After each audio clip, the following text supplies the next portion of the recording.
Thank you, Chris, and thank you, AIC, and you all for your interest and participation in this wonderful annual conference I had the privilege to attend for the fourth year. And, well, the past 2 days at the Regulators Forum, and today with this marvelous presentations, we've heard very common goals and concepts, competition, innovation, net neutrality, convergence, Internet of Things, regulators not hindering this development. And we all think somehow agree in the goals and concerns. Maybe we don't always agree with the means or how to get there. And but I found fabulous what Taiwan had to say and her achievements, and I totally would have to start by saying, yeah, we in Mexico, although we've achieved a great deal in the last 4 years with the new legal framework, the new regulator and competition authority, but we are still a 3G regulator because of the background, because highly concentrated markets we came from, both in telecoms and broadcasting, because of this digital divide of very highly connected and high-speed cities, but also still facing problems in some rural areas of connectivity and basic services. It's not about only the internet, but having rural schools and health services and opportunity for employment and trade, and that requires all this technology. But we have also opened up to 100% foreign investment. For instance, we welcome foreign investment in telecom. Something is not true in US and Canada. So when we're now talking about NAFTA being renegotiated to make it meaningful, all the telecom chapter, we need to make sure that our partners open up foreign investment as well in the US and Canada, because the flows and the trade and the globalness of this industry requires that investment can flow both ways in this industry. We have also did a lot in terms of bringing competition and regulating asymmetrically the incumbents and making sure that we have the competitors have access to their networks, to unbundling, to their passive infrastructure, to foster competition. We have put in the market many megahertz of spectrum, and that is a key battle. I remember reading a few months ago an article in the Economist, and the three wars coming are the battles for spectrum, as usual, big data, and water. Those are the things we have to focus on, it said, and I agree, because whether we recognize it or not, even in this internet environment, we still are facing economies of scale. There are economies of scale and network effects in OTTs, in Netflix, in Facebook, in search engines, and that's why we are finding there the most concentrated industries. I mean, search engines, I think we have like 9,000 IHH index. They are highly concentrated, and we need to make sure then that net neutrality does work for all.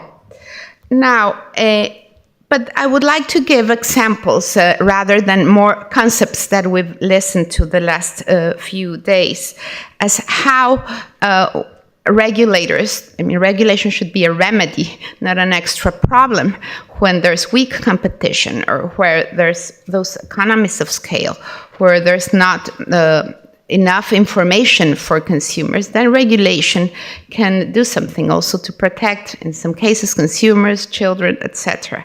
But how exactly are all these concepts I mentioned before? What are those cases where we are put into test to allow those sandbox, for instances? And there's one. Coverage concerns rural service, for instance. We have this new generation, which I think is thrilling, of satellites. This new complementary terrestrial components. And we're looking at very new satellite technologies that will do the job for rural connectivity, for instance. But they require a whole different legal and regulatory framework, which, at least in Mexico, but I think in other countries, well, we don't have. These hybrid satellites use the same Earth to space and space to Earth frequencies horizontally.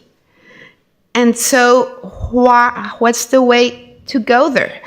Biddings? And I totally agree with France. We really need to look at new models for spectrum allocation. We don't have to see spectrum only as a parcel that we're going to fragment and allocate as if it was a piece of land. We just need to make sure that it's efficiently used and that we eliminate interference problems, but that the annual fees, and that we have a problem in Mexico, it's not what we pay in the auctions, but the annual fees for use of spectrum in certain bands is making it so expensive that it is a deterrent to investment. And I think there are much better ways to raise taxes and revenues for nations. But the more need for spectrum in sensors, in Internet of Things, the better we would be, I think, at least in certain bands, to open it to unlicensed spectrum at very different bands, but very low portions.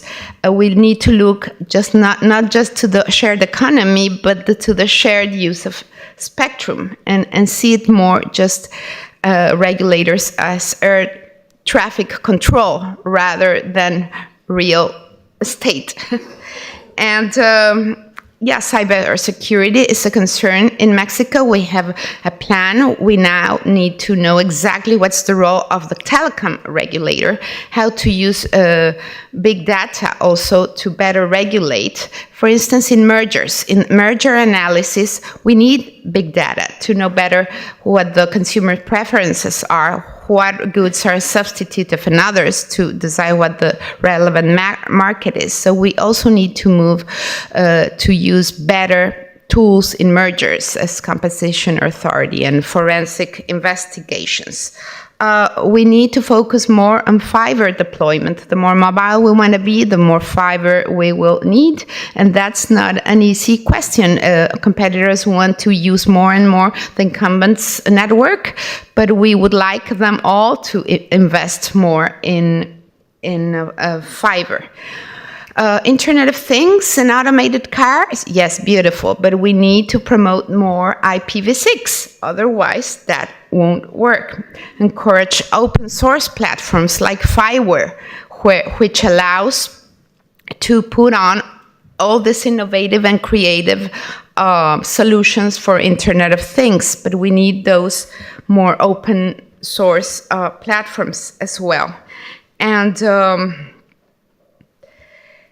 And yes, I know that with OTTs, audiovisual contents are diversifying, but are they really? Because they are also subject to economies of scale. So the content globally will be more uniform. We will be watching more the same things around the world through these OTTs. But on the other hand, there can be different models encouraging either requiring quotas or promoting the equal distribution of content with other cultures, other languages. We do need to keep, to some extent, local content, local idiosyncrasies, and languages.